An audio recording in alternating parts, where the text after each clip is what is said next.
All right, welcome back from spring break. I hope everyone is well rested, energized, enjoying the sunshine, the warmer weather, and feeling motivated to finish this course strong, right? You're going to put in extra study time and you're going to do better and better on your next exam and your final exam. Okay, pep talk over. Chapter 16, your textbook does a really good job of laying out the innate immune system. So I highly encourage you to read through chapter 16 in your book and as well as watching this lecture and using your slides. Okay, I outlined all of the information from chapter 16 in these slides. My goal is to make it even more clear than your textbook. Okay, so it is going to be very repetitive from your textbook for this chapter 16. Okay, chapter 17, on the other hand, I'm going to take another look at it, but I tend to recall feeling that it was disorganized, and so we'll probably really simplify chapter 17, do our own slides independent from the book for that.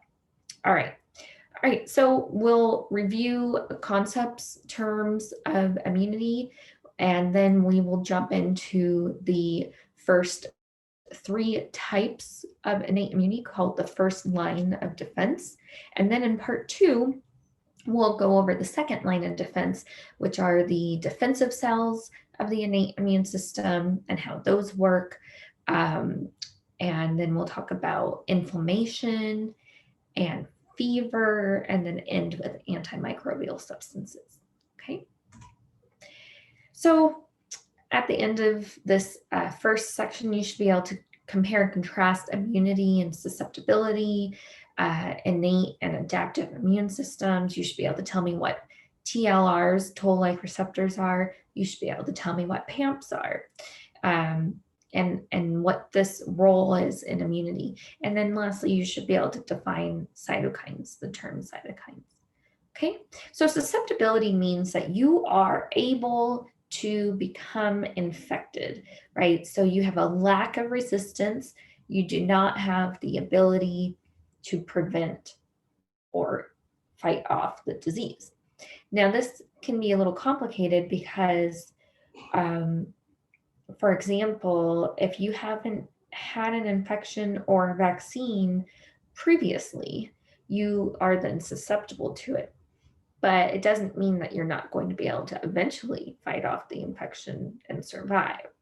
But it does mean that there's always that chance, right?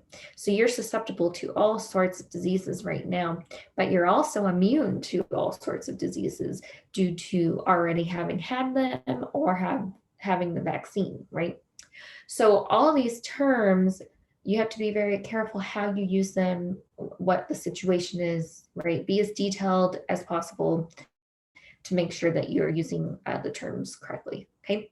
The immune system overall is all of the different systems within an organism that helps to prevent or fight disease. And for us, we break this into two larger systems, innate and adaptive. And so again, when we're talking about human immunity and the immune system, it can be complex, and we have to be very careful. So immunity, in a broad sense, just means the ability to ward off disease. And all these diseases are caused by microbes. So nothing that we're talking about is genetic, right? So only talking about infectious disease. So if you're immune, you are protected and cannot become infected by that particular microorganism. And that's the whole concept behind vaccination, right? You've been exposed to some antigens in one way or another, different methods to get to that point, but eventually you have the antigen from the pathogen and your body makes antibodies. And then if you ever come in contact with it again, you already have those antibodies and you'll immediately clear it, and you won't even have symptoms, because no infection actually can persist. Now, again, if you don't already have the vaccine or have already had that infection, then you are technically susceptible. It doesn't mean you're going right. It doesn't mean you don't have an immune system that will eventually fight it and clear it off. Okay, so just being careful here. Now, another complication is that there are some pathogens where we, for different reasons, are not able to make memory responses, and memory responses are what provides long-term immunity, such as antibodies, and some other cells can have memory and fight off future infection. So a lot of STDs, for example, so sexually transmitted infections, tend to not give you any long-term protection. So if you've had, chlamydia, for example, you can keep getting it over and over again. And that might be the case for every single sexually transmitted infection, just the nature of the anatomy. And so this is another reason why it's important to have regular, yearly doctor physicals with your physician, and have all the regular screening. Of course, if you suspect that you've been exposed, you would go in immediately and get tested and request, full panel. Of course, if you have any symptoms of any kind, you would also go to the doctor and get that checked out.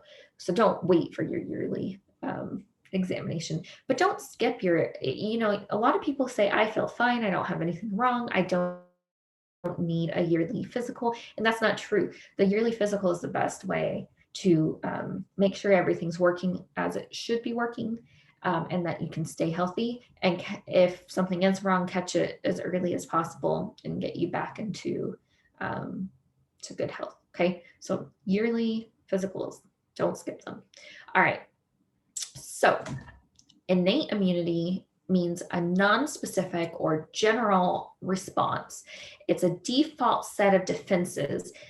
It doesn't matter what kind of pathogen it is, your body's going to respond, and you have this present at birth. It's always available, and it's really rapid.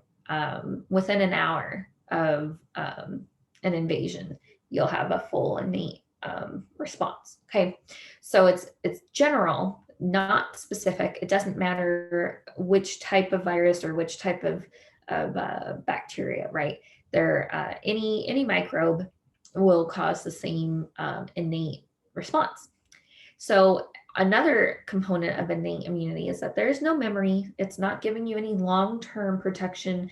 It's just an immediate response to try to prevent microbes from multiplying into large numbers. And you can kind of think of this as trying to prevent infection, but also trying to buy yourself time for your adaptive immune system to kick in. Okay. Innate immunity involves things like chemical and physical barriers and responses, factors, as well as our normal microbiota, which we'll talk about. On the other hand, the adaptive immune system takes time. It's a very powerful system, and our body has to be very certain that it's functioning correctly. And then it has to synthesize all of these very specific proteins, multiply cells. And so it takes about 7 to 10 days for this whole process of adaptive immunity to form. It's super specific. It will only help you against that one particular microbe. You could be infected by all sorts of other microbes, right? As you know already. And adaptive immunity typically forms this memory response that will give you a long-term immunity. But there are all sorts of exceptions. I already mentioned the sexually transmitted diseases. And for other diseases, we find that our body just for some reason isn't good at making a super large amount of antibodies or memory cells. And that, for example, you get a booster vaccination of tetanus every 10 years about, and other booster vaccines occasionally. And then some of our vaccines, we just get them one time and that's good enough. So it is very variable how long-term the protection is, if you form it at all. Okay, but in general, we'll say that the adaptive immune response provides your long-term protection. Okay, so our focus in this part 1 video is the innate immune system. So I just want to re-emphasize the innate immunity does not recognize specific pathogens. It is a general response by our physical and chemical factors and by our innate white blood cells to these foreign cells or material, right? Because you can have allergies, which are just innate, materials like dust, pollen, etc. But our body treats it as though it was a pathogen. And then, so that's a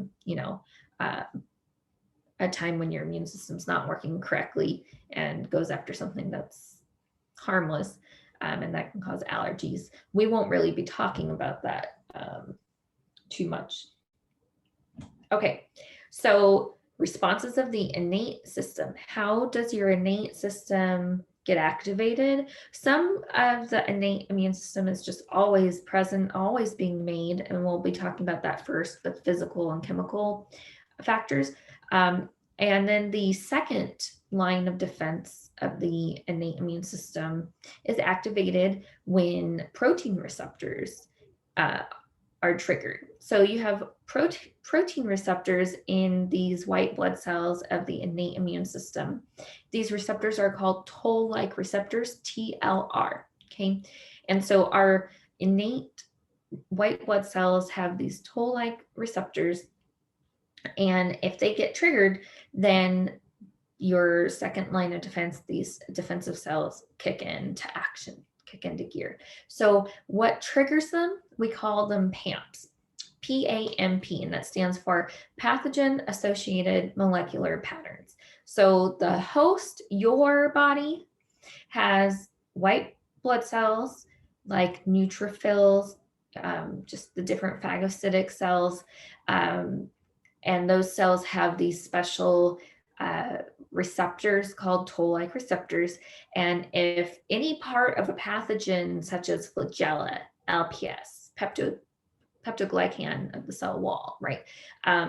Any of these parts of pathogens come into contact with a toll-like receptor, then the alarm, right? The alarm goes off. The alarm being the release of cytokines. So TLRs induce defensive cells to release cytokines. And really what that should say is activated or triggered TLRs induce defensive cells to release cytokines. And so the common question on a test would be, what causes TLRs to release cytokines? And of course the answer would be PAMPs. Any of the pathogen-associated molecular patterns, LPS, flagella, right? All of this list here, all these different parts of pathogens can trigger a TLR. And then the TLR is going to cause the cell to release cytokines. There are a lot of different kinds of cytokines throughout our body. So there will be a special subset of cytokines released in this situation that will cause the immune response. And so one of these responses would be to activate and like kind of turn on the phagocytic activity of, I put here macrophages. And we'll talk a little bit more about that a little bit later, but macrophages start out as monocytes. Monocytes travel throughout the blood, and then if cytokines are present, they will go into the tissue. The monocytes will go into the tissue, and then they'll become activated and turn into macrophages. And cytokines can also activate and turn on the adaptive immune system to get that process started. Okay, so it's not one or the other, and it's not one and then the other, but really innate and adaptive immunity work hand in hand simultaneously. Although overall, we could say that the adaptive immune system takes 7 to 10 days, but there are going to be lots of processes happening during that time. And so we cannot completely separate innate and adaptive immunity, but that's how we try to do it, to teach it for simplicity's sake. Okay, so for the innate immune system, we break it into first line of defense and second line of defense. First line of defense are the physical, chemical factors and the normal microbiota.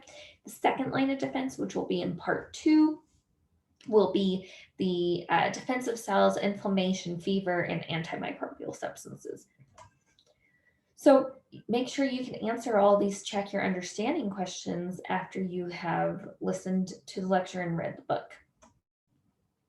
Okay, so for this next section, we're going to talk about the skin and the mucous membranes as physical and chemical factors of the first line of defense. So physical factors include barriers such as the skin, that prevent the entry of microbes into the body. And then there's also factors that remove microbes when they do gain access to the body. Okay, so examples of physical factors are intact, healthy skin, mucous membranes. The mucus itself traps the microbes and then is removed. Nose hairs also can trap microbes sometimes as well, although nose hairs mostly trap larger particles like dust. You have cilia in the lower respiratory system that constantly sweep mucus up and out of the lower respiratory tract to keep it clear. You have in your eyes, right, constantly exposed to the air and all the microbes in the air. And so you have your tears that are constantly removing those microbes. And then, of course, saliva, urine, vaginal secretions, earwax, and even the hairs of the ear are all there to physically remove any microbes that are present. And then, of course, your epiglottis blocks off your airway so that when you swallow, everything goes into your digestive tract, and so that protects your respiratory system. Peristalsis keeps everything moving in one way. And then, of course, you eventually everything exits the body. If there is an infection, if something goes wrong, you can vomit or have diarrhea to try to very rapidly eliminate the microbes from the GI tract. Okay, so the skin is pretty amazing. It's our largest organ, and it has a few characteristics that provide us perhaps the most protection against infection, right? Of course, we have entry points still, right? The mouth, the nose, the eyes, and our mucous membranes are still some ways that microbes can get into the body. But for the most part, we have this amazing barrier, the skin, that keeps everything out, right? New skin replaces old skin cells. And so not only do we have this barrier, but we have a barrier that's constantly being shed and replaced. So even when microbes are on your skin and starting to colonize, it would be hard for them to fully colonize because they're shed with the old skin cells. So the skin, you look at your hands, look at your arms, the skin you see now will be gone in about a month. And that's really cool. Okay, so the dermis is the thicker, deeper layers of the skin. It's composed of connective tissue, and it's constantly producing cells. And these cells begin plump, like what you normally think of as cells. They're living, they're plump. But as they move up to the higher layers of your skin, right, to the epidermis, they begin to flatten out, and they also begin to then produce keratin and get ready to die. And so the epidermis, those top layers, are going to be tightly packed. You have a middle and a top layer. So you have the dermis, the very bottom layer, you have a middle layer of epidermis, and then you have a top layer of epidermis. So you have the 3 layers of skin: dermis, middle epidermis, top epidermis. Okay. And the epidermis, all of these cells are tightly packed. And in the middle layer, you have cells that are still alive, and they're starting to produce keratin. Keratin is very important. It's a protein. It helps keep your skin dry and very tough, right? Tough is in kind of on the microscopic level, right? Not so much what we tend to think of. And so the very top 18 to 23 layers of your skin are actually dead cells that are completely covered in the keratin. So we call them keratinized cells. And this is what helps keep your skin dry as well, as a barrier, right? And so this dryness of the top layers of your skin and their continual shedding are very important in protecting you against pathogens. Microbes rarely, if ever, penetrate intact skin. Okay. So then you have to think about, well, what about if it's not dry, right? What if you live in a very moist, warm climate? Or what if you have just exercised or had a lot of physical exertion and you're very sweaty? Okay, then you are making, your skin is now more susceptible, and fungal infections are very common. This is why it's very important after exercise or after becoming sweaty that you, at the very least, change your clothing so that your clothing is dry, and the thought there is then your skin will also dry out. Best practice would be to be able to rinse off, dry off, and then put on fresh clothes. And if you live in a hot, humid climate, there might not be a whole lot you can do other than having very breathable clothes that can dry rapidly, and trying to, take breaks, making sure to, take care of your skin the best you can to avoid this. But fungal infections will be the most common type of skin infection for moist skin, because once the fungi land on the skin and they have water available, they have enzymes that can break down the keratin, and then they can get underneath your top layers, they can get into your middle and even into your bottom layers of your skin and cause infections. And they're typically not serious infections. They're usually just more a nuisance, right? Like athlete's foot, ringworm. But if someone has a weak immune system, then these fungal infections can actually become very life-threatening. Now, Staphylococci bacteria are the most common bacteria or the most common infection period when skin is not intact. So instead of thinking about it, the dryness issue, if the issue is that your skin has been compromised, you have a cut or a wound, then it's very susceptible to all sorts of infection. And the most common infection would then be the Staphylococci, because you do have a lot of staphylococci constantly on your skin. And so then that's an opportunistic infection.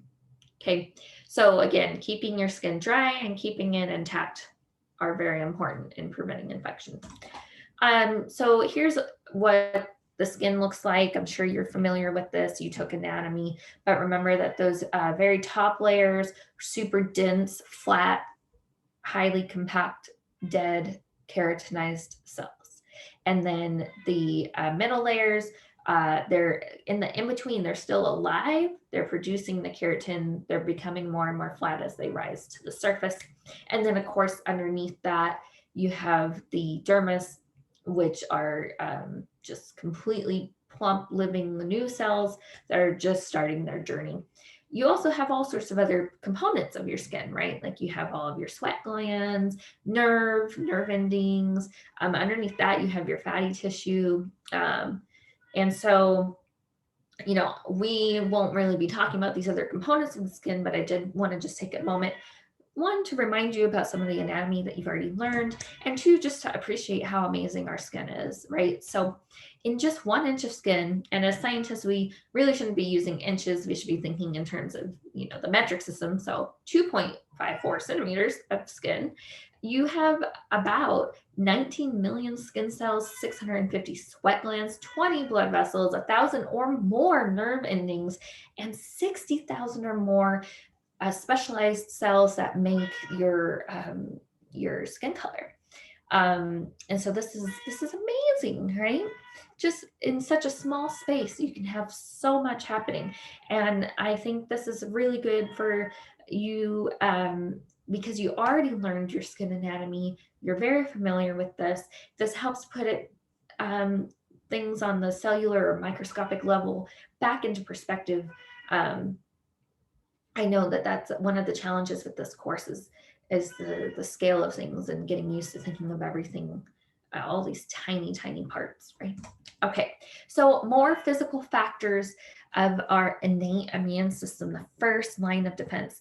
Physical removal. Okay, so let's say they get past the barrier or they're in some other area of the body. We need to trap them and we need to remove them. So our mucous membranes, such as your eyes and your nose, right, consist of epithelial layers, and then underneath that you have the underlying connective tissue. And this is a major component of your first line of defense, right? So your eyes, your nose, in your mouth, throat, right, throughout your gastrointestinal system, your respiratory system, and your genital urinary tracts, right? All of these are vulnerable to exposure of microbes, right?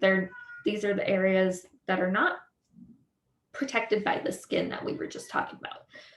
Okay, so we rely on mucus to constantly coat our mucous membranes, and that mucus needs to be removed so that we can remove the trapped microbes, right? Then you have your nose hairs and your ear hairs, right? Things we mentioned already that can also help to trap particles as well. But most importantly, of all of these, I would say would be the ciliary escalator. The air is full of microbes, and you're breathing constantly all sorts of microbes as well as other particles. And so we have this very important system called the ciliary escalator, where the cilia constantly sweep mucus up and out of the respiratory system. It goes towards your throat. You swallow it throughout the day. You don't even know. And it's great. Okay, so in your, remember your anatomy, you have your goblet cells of the mucous membrane. And the goblet cells in the respiratory epithelium secrete the mucus, and that mucus is what's sticky and traps the particles. But it's too sticky and difficult for the cilia to directly remove mucus. So actually what happens is that all the other cells besides the goblet cells are ciliated, right? They have all the cilia, all the very fine finger or hair-like projections. And those actually secrete sodium. They have these special chloride channels. They secrete sodium, and then water always follows the sodium ions, and this creates like a saline layer. And so the cilia are bathed in this saline layer, and then immediately on top of that will be the mucus. It's not really shown in this image here, but we'll see it in the video where we're going to watch two videos about this. And this is also, this saline layer is also what people with cystic fibrosis are not able to create, and this is why they have so many problems.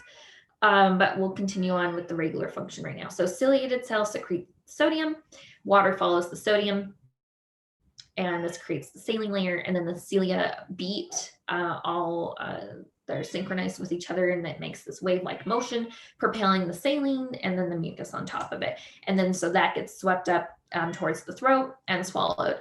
As I mentioned, for cystic fibrosis patients, they have an issue with that chloride channel. They're not able to make that saline layer. The mucus is very, very thick, is not going to be removed much at all. And this is why they're so prone to lung infections. Typically, they end up dying young from these lung infections. It's very sad.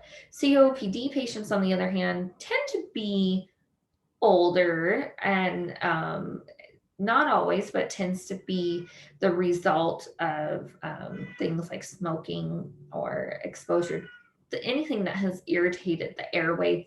And sometimes this can be autoimmune or other causes. It's not always because the person smoked, but it is common.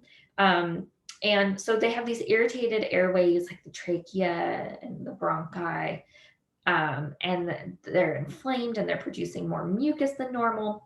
They also tend to have damaged cilia because the same irritants that irritated those airways have also damaged cilia. And so now they have a lot of mucus. It's hard for them to get rid of it. And then it's harder, there's less space for the air to flow through, for them to breathe, and it's also harder for them to clear. Their ciliary escalator is not going to be working as well. It's working overtime to try to clear all this extra mucus. And so they have a lot of difficulties kind of on more than one physiological level, right? Things like exercise are super great because it gives you these bursts of very heightened movement, right? So during exercise, you're breathing much faster. That's going to cause your cilia to be even faster and help clear your lungs. Coughing and sneezing will give a sudden burst to speed up the escalator as well. And it's very important that you're staying hydrated so that you have enough water to make that saline layer. This is one of the reasons that you're told to drink plenty of fluids when you're ill. Okay, so let's watch this first short clip on the ciliary clearance.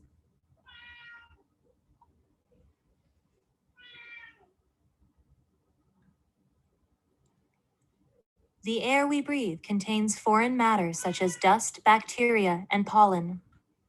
Hair-like cells called cilia, as well as goblet cells, can be found in the lining of the respiratory tract called the respiratory epithelium. Goblet cells secrete viscous mucus that forms a layer to trap foreign material. The wave-like action of the underlying cilia mobilizes the mucus layer, removing the foreign matter and preventing it from entering the lungs. Okay, now our next slide. Yikes. Sorry about that, guys. Clicked on the wrong thing. Okay, so now I want you to see, this is a video made by some researchers. You get to see real footage, and also kind of explains a little bit more of the physiology of what's going on. So this one's a little bit longer, but I think it's better than the first one. Okay.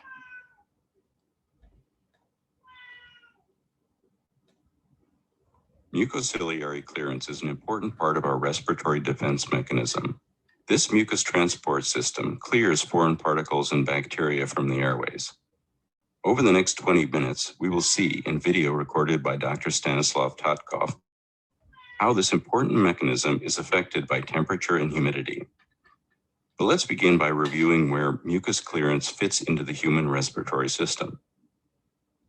Every day we breathe in more than 15,000 liters of air, enough to fill around 1,600 balloons. Even in the most pristine environments, that air is not clean and pure. We inhale thousands of dust, smoke, and virus particles, about 100 bacteria alone every minute. More than 150,000 contaminants each day that, if given free rein, can infect and clog the respiratory system. These foreign particles, viruses and bacteria, are trapped in an extremely sticky mucus layer lining the airways. Mucus carries the trapped material into the larynx in a process known as Mucociliary Clearance. The physiology of this clearance process isn't completely understood yet. Research continues, but let's take a close look at what we do know. We know that mucus transport to clear foreign particles is driven by motile cilia. Cilia are small tentacle-like structures with a diameter about 1,000 times smaller than a human hair, which beat in an asymmetric rhythm.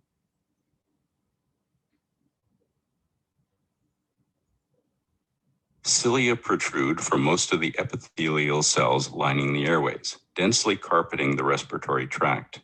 This was revealed by scanning electron microscope images.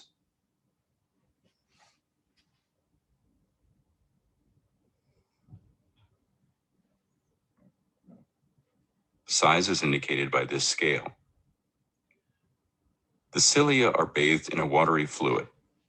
The mucus layer, which traps debris, floats on top of this periciliary fluid, and as the cilia beat synchronously, the mucus layer moves, carrying along trapped particles.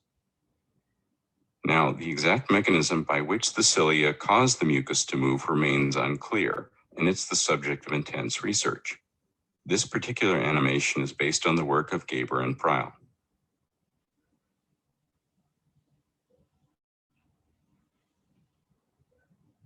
The cilia are shown here in slow motion. In a healthy person, they beat much faster, typically around 15 cycles every second, propelling the mucus about 10 millimeters every minute.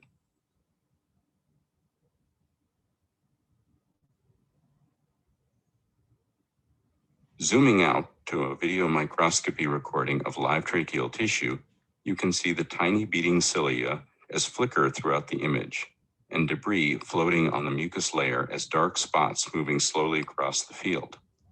Now, you might be wondering, if the cilia are moving so quickly, why are the particles in this video moving slowly? Remember that the cilia are bathed in the saline layer, and then on top is the mucus. So it takes a lot more to propel that mucus across. But I wanted you to see just how amazing this system is.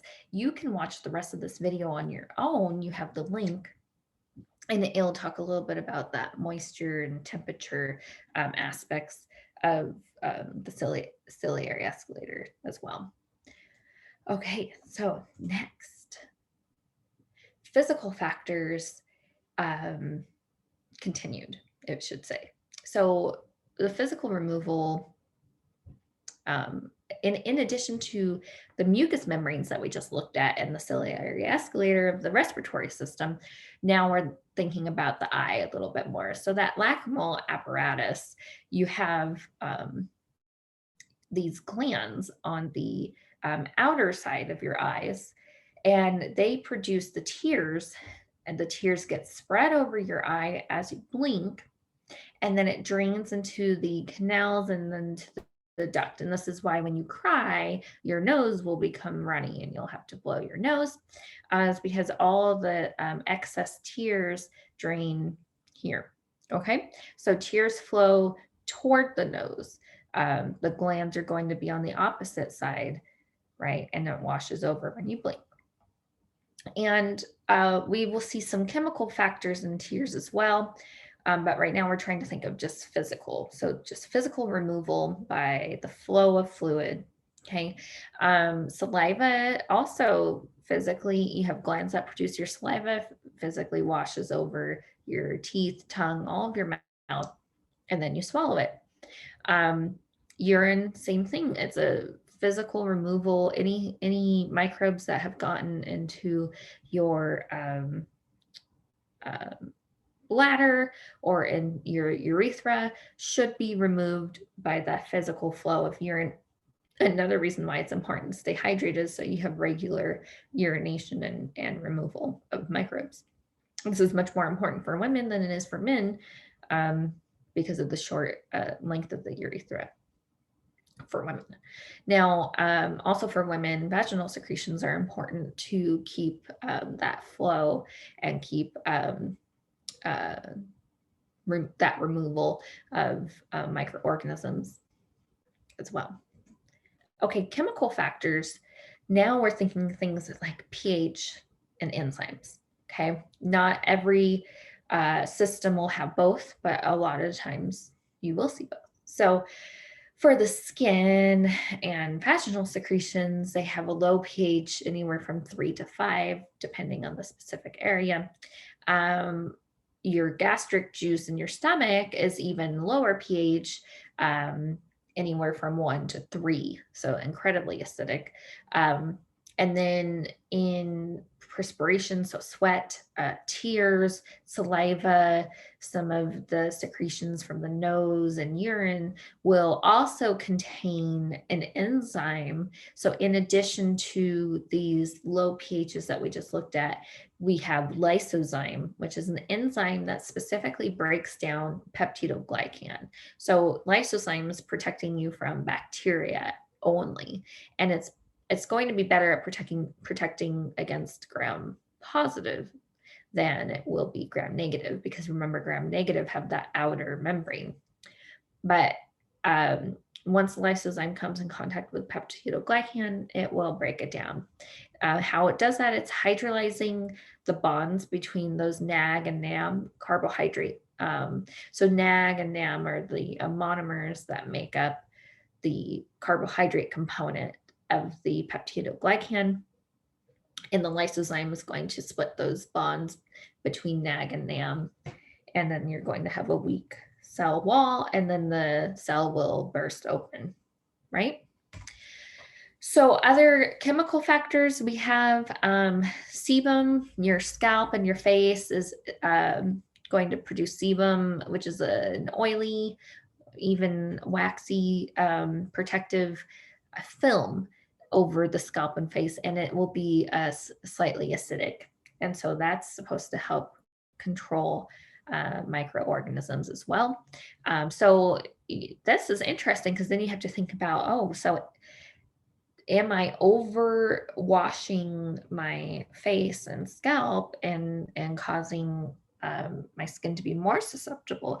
So this is something that people, manufacturers, have to test their products to make sure that you can remove your, the body odor and microorganisms, dirt, things, excess oils, but not be so harsh as to completely strip your skin of this protective layer, right?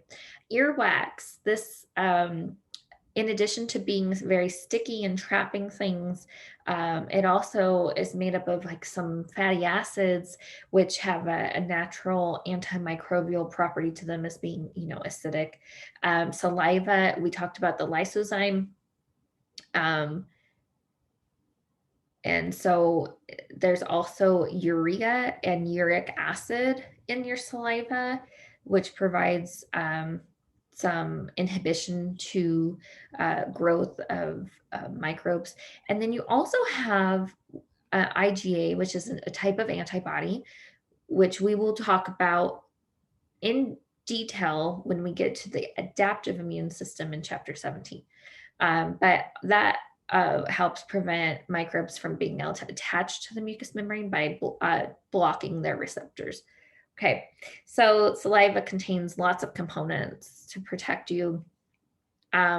urine, we talked about the physical flow, but now we'll think about it's slightly acidic, so that's a inhibition of growth, and it contains lysozyme as well. Vaginal secretions, in addition to being slightly acidic, that's really, excuse me, they are slightly acidic because there's a breakdown of glycogen into lactic acid. And so that's how you get the slight acidity of those secretions. And then we talked about sweat or perspiration being containing lysozyme as well. So again, lysozyme is a very important enzyme that our body uses to inhibit bacterial infection. Now, our normal microbiota also give us protection. And so though we don't control our normal microbiota, and it's not technically our body, and so we cannot really say that the normal microbiota are part of our immune system directly, but they are important, and we should mention the effect that they have. And so we consider them innate because they're always present. And pardon me for sneezing, blowing my nose. Okay, so normal microbiota are going to have special adaptations that allow them to survive either on the surface of our skin or within our digestive tracts. For example, our gut contains an enormous amount of variety of bacteria that play a lot of very important roles in protecting us, and even other beneficial roles that we won't talk about today because it focuses the immune system. So commensalism just simply is a term meaning that there's two organisms living together. One of them is using the other as a physical environment for survival. So for example, we are the large organism, the bacteria are the small organism. Those bacteria are utilizing us as a physical environment to obtain nutrients and shelter from us, right? And we, the larger organism, is unharmed by these microorganisms that are just colonizing us and utilizing us for sometimes even for nutrients, such as in the gut, right? They're getting all their nutrients from our food that we eat, but they're not causing us any harm. So this is a commensalism. It doesn't always mean normal microbiota, right? Commensalism is a term in biology that can be applied in all sorts of scenarios, not just us and our microbiota. Okay, so microbiota benefit us in terms of immunity in three ways. There's the competitive aspect that they are going to outcompete pathogens for space and for nutrients. The normal microbiota are better adapted to us, our body, and they will be better at colonizing. Okay, so just their mere presence and competitive exclusion. Some of our normal microbiota will also directly fight pathogens. They don't want to give up their space, they don't want to give up their nutrients, and so they're going to fight off pathogens with antimicrobial substances. And so then that would be directly antagonistic.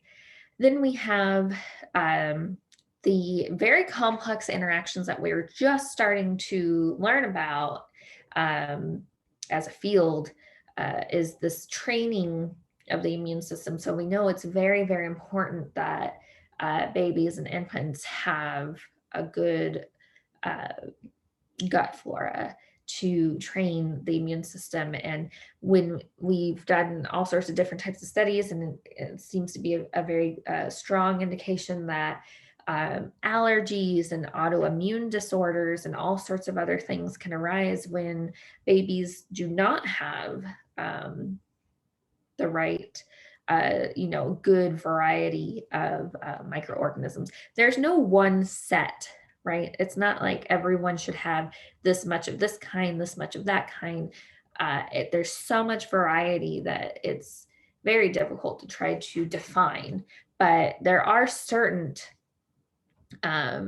we have learned certain things, like certain types of bacteria that we really shouldn't have as part of our gut flora, and then others that we should only have to a certain degree. They shouldn't be too numerous, right? And on the other hand, it also seems like the more variety, the better. So, and then on top of all that, there are certain types of bacteria that we've seen that are very good and beneficial and that we do want to see in our gut flora. So the study of the gut is ongoing, kind of consider it more of a new topic of microbiology and health. And so it's very exciting, very fascinating. And if you ever have extra time, read some peer-reviewed journal articles about the microbiome of the gut. Okay, so that is the end of this first video on the first line of defense of the innate immune system. Review everything, take a break, and then tune back in for part 2, which will be the second line of defense of the innate immune system. All right, good job. Bye.